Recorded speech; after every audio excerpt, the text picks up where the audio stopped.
Jai Hind everyone. This is Soham Kumar Pandey. Welcome to Pandey classes again.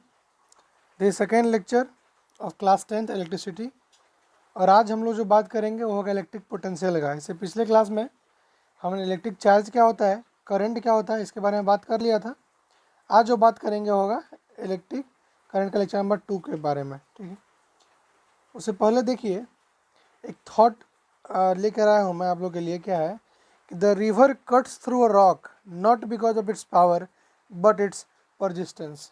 कहने मतलब क्या है कि एक नदी पहाड़ को चीर करके निकल जाती है अपने पावर से नहीं बल्कि अपने कंटिन्यूटी से। यानी कि वो क्या करता है, कंटिन्यूअस बहते रहता है। ठीक है, कंटिन्यूअस बहते रहता है।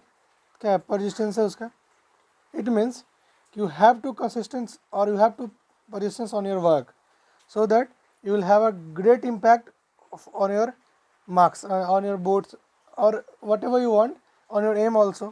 कि आप अपने परसिस्टेंस को मेंटेन रखें, आप अपने कंटिन्यूटी को मेंटेन रखें, पढ़ाई की लत को मेंटेन रखें। इससे कि आपको क्या होगा कि एम में आपका जो होगा उसमें पावर की जरूरत नहीं पड़ेगी, आपकी परसिस्टेंस काफ़ी होगी उसके लिए। समझ में आया?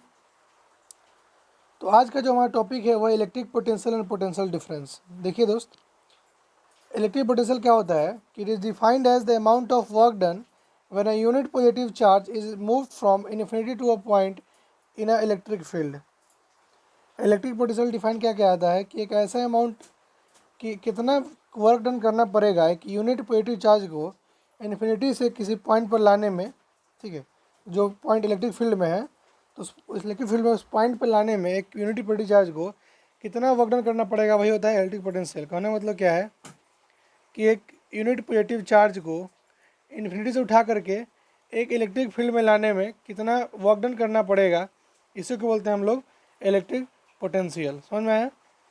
तो अगर मान लेते हैं कि वर्क डन जो किया गया एक क्यू चार्ज को लाने में किया गया, जिसमें कि वर्क डन उसको लगा W, एक क्यू चार्ज को इन्फिनिटी से इलेक्ट्रिक फील्ड में लाने में W वर्क करना पड़ा, तो डिफाइन क्या किया जाता है कि जो वोल्ट होगा यानी कि जो इलेक्ट्रिक पोटेंशियल होगा वो क्या हो जाएगा W/Q, यानी कि work done to carry a unit positive charge from infinity to a that point is known as electric potential. V is equal to W/Q। और क्या होता है V? It is the work done per unit charge को move करने में जो work done लगता है उसको बोलते हैं हम लोग इलेक्ट्रिक पोटेंशियल। ठीक है, इसका जो यूनिट होता है उसको हम लोग बोलते हैं वोल्ट, और हम लोग जनरली गांव में बोलते हैं वोल्टेज। ठीक है, हम लोग यूजुअली भी वोल्टेज ही बोलते हैं, गांव में नहीं, सब जगह वोल्टेज जनरली बोला जाता है। ठीक है, तो ये जो वोल्ट है वो नाम पड़ा था इटालियन फिजिक्स थे एलेजांड्रो वोल्टा, उनके नाम पर। ठीक है, और जो ये इलेक्ट्रिक पोटेंशियल होता है वो क्या होता है, स्केलर क्वांटिटी होता है। ठीक है, इसमें दिखा एक जगह लिखा हुआ है इलेक्ट्रिक पोटेंशियल डिफरेंस। देखिए पोटेंशियल डिफरेंस मतलब क्या होता है, डेल्टा वी। डेल्टा वी मतलब क्या, वी फाइनल यानी voltage final minus voltage initial, इसको बोलते हैं हम लोग डेल्टा वी, यानी कि इलेक्ट्रिक पोटेंशियल डिफरेंस। ठीक है, समझ में आया क्या?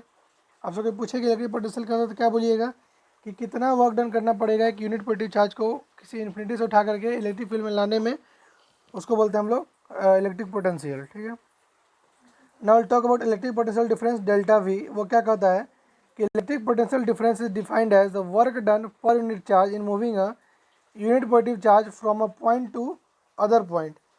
इलेक्ट्रिक पोटेंशियल डिफरेंस क्या होता है कि work done per unit charge to moving a point from one point to another, मतलब किसी एक पॉइंट से ए से लेकर के बी में जाने में जो मूवमेंट हुआ उसको बोलते हैं, इसमें जो वर्क डन लगा चार्ज को ले जाने में।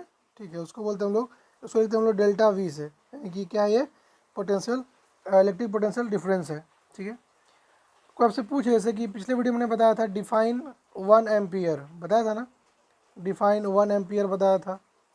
ठीक है, उसी तरह कोई आपसे पूछे कि डिफाइन 1 वोल्ट, कब बोलेंगे कि 1 वोल्ट है, तो बोलिएगा कि जब आपका वर्क डन जो हो ना 1 जूल हो, एक कूलम चार्ज को लाने में वर्क डन अगर 1 जूल हो रहा है तो वी विल से दैट कि वोल्ट इज़ 1 वोल्ट, यानी कि इलेक्ट्रिक पोटेंशियल कितना हो जाएगा 1 वोल्ट। अगर एक कूलम को लाने में, एक कूलम चार्ज को इन्फिनिटी से इलेक्ट्रिक फील्ड में लाने में अगर 1 जूल वर्क डन किया जा रहा है, उसको बोलते हैं हम लोग 1 वोल्ट या फिर 1 वोल्ट इलेक्ट्रिक पोटेंशियल। ठीक है, जूल क्या होता है, वर्क का यूनिट होता है, कूलम क्या होता है, चार्ज का यूनिट होता है, और वोल्ट क्या होता है, इलेक्ट्रिक पोटेंशियल का यूनिट होता है। समझ में आया क्या? तो उम्मीद है कि इलेक्ट्रिक पोटेंशियल और पोटेंशियल डिफरेंस समझ में आ गया होगा। तो वही लिखा हुआ है 1 volt is equal to 1 joule by 1 coulomb. तो वहाँ से लिख सकते हैं स्मॉलर, मान लेते हैं जैसे कि हमने बताया था आपको उसमें कि 10⁻³ को बोलते हैं हम लोग मिली, याद है मिली एम्पियर होता था। 10⁻⁻6 को बोलते थे हम लोग micro, mu A, micro ampere बोलते थे ना। तो ये क्या था, स्मॉलर यूनिट था, मतलब देख रहे हैं पावर कितना है, -3 है, यानी काफ़ी स्मॉलर यूनिट है। उसी तरह वोल्टेज में अगर स्मॉलर यूनिट की बात करें तो एम भी मतलब 10⁻³ वोल्ट, माइक्रो वोल्ट यानी कि 10⁻6 वोल्ट, और लार्जर यूनिट की बात करें मतलब काफ़ी बड़ा बड़ा यूनिट जैसे कि किलो वोल्ट। इसको या कैसे याद रखेंगे, किलो में कितना होता है 1000, 1000 मतलब 10⁻³ वोल्ट, यानी जब भी 1000 वोल्ट देखेंगे उसको क्या बोल देंगे 1 किलो वोल्ट है ये। जब भी 1000 वोल्ट देखिए, 1000 ग्राम देखते हैं तो 1000 ग्राम नंबर क्या बोलते हैं हम लोग 1 kg। उसी तरीके से 1000 वोल्ट को क्या बोलेंगे 1 किलो वोल्ट। वहीं अगर 10⁻6 रहे 3 और 3 6 रहे, यानी कि 10 लाख वोल्ट, 10 लाख अगर रहे वोल्ट तो बोल सकते हैं हम लोग 1 मेगा वोल्ट, ठीक है 1 MV। समझ में आया क्या? चलिए अब बात करते हैं वोल्ट मीटर का। इससे पहले अगर कोई कष्ट पीड़ा परेशानी हो तो आप कमेंट बॉक्स में बता सकते हैं, मैं उसे दूर करने की कोशिश करूँगा। वोल्ट मीटर क्या होता है कि the electric potential difference between 2 point in a circuit is measured using a device called volt meter. तो दो इलेक्ट्रिक पोटेंशियल डिफरेंस जो होता है किसी दो पॉइंट के बीच में, उसको नापने के लिए क्या यूज करते हैं हम लोग वोल्ट मीटर यूज करते हैं। और जो वोल्ट मीटर होता है दोस्त वो होता है हाई रेजिस्टेंस का। याद करिए एमीटर क्या होता था लो रेजिस्टेंस का, वोल्ट मीटर क्या होता है हाई रेजिस्टेंस का होता है। दूसरा बात कि मीटर को हम लोग सीरीज में जोड़ते हैं, वहीं वोल्ट मीटर को हम लोग पैरेलल में जोड़ते हैं। अब सीरीज पैरेलल क्या है, जब 4th लेक्चर आएगा तो वो समझ में आ जाएगा, चिंता ना करें इस बात के लिए। Through which potential difference is to be measure. देखिए दोस्त, और डिफरेंस पूछा जाए एमीटर में और वोल्ट मीटर में तो हम क्या लिख सकते हैं, एमीटर जो होता था क्या होता था लो रेजिस्टेंस, लो रेजिस्टेंस, ये क्या होता है हाई रेजिस्टेंस। एक तो एक सीरीज में जुड़ता है और ये पैरेलल में जुड़ता है। ये करंट नापता है तो ये पोटेंशियल नापता है, ठीक है।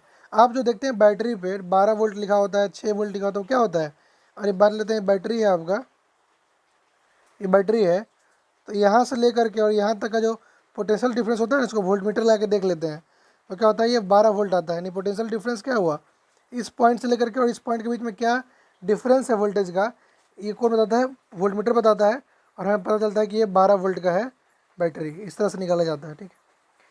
क्वेश्चन की बात करें और क्वेश्चन आपसे पूछा जाए कि कैलकुलेट करिए potential difference between two terminal of a battery if 1000 joule of work done to required transfer of charge of 20 coulomb. आपको W दिया हुआ है, आपको Q दिया हुआ है, you will get your W as 100 and Q as 20, therefore you will get 5 volt. जानते हैं हम लोग V को W/Q होता है, जैसे इजी क्वेश्चन था, फॉर्मूला पुटिंग था। ये क्वेश्चन थोड़ा अच्छा है, इसको आप बना के देखिए क्या कहता है कि how much work is done in moving a charge of 2 coulomb from a point of 118 volt two point of 128 volt. देखिए यहाँ पे 118 वोल्ट से 128 वोल्ट जा रहे हैं, तो डेल्टा वी क्या हो जाएगा, वी फाइनल कितना है 128, वी इनिशियल तो पहले वोल्टेज कितना था 118 था, तो डेल्टा वी कितना मिला 10 मिला, डेल्टा वी 10 मिल गया मुझे, डेल्टा वी 10 पता है और क्यू पता है 2, डब्ल्यू नहीं मिल जाएगा, V is delta V is W/Q, W is delta V into Q, 2 into 10 that is 20 joule. समझ में आया क्या? तो आप इसका स्क्रीनशॉट ले लें, देखते रहें, ठीक है। आगे चलते हैं।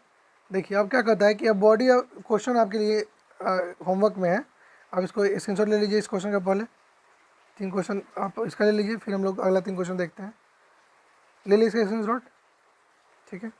अब बाकी 3 क्वेश्चन का ले लीजिए, ठीक है।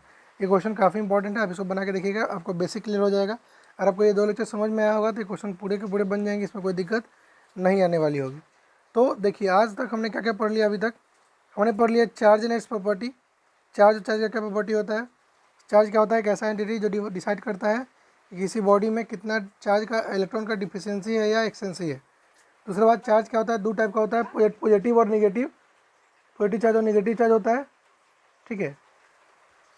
उसके बारे में हम लोग बात कर लिए थे।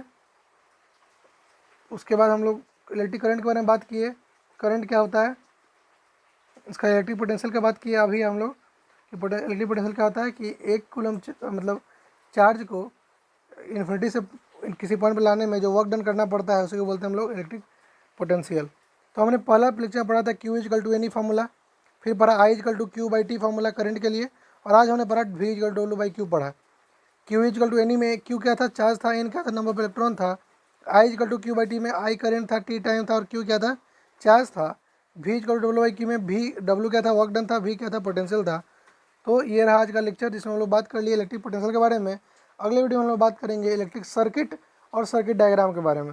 सो thank you so much guys, thank you for watching, and for PDF you can definitely join our पढ़ने क्लासेस व्हाट्सएप ग्रुप, जिसका लिंक डिस्क्रिप्शन बॉक्स में दिया हुआ है, वहाँ से जुड़ सकते हैं और आप PDF की मांग कर सकते हैं। Thank you so much guys, मिलते हैं थर्ड लेक्चर में, हम लोग बात करेंगे electric circuit and circuit diagram. Thank you so much.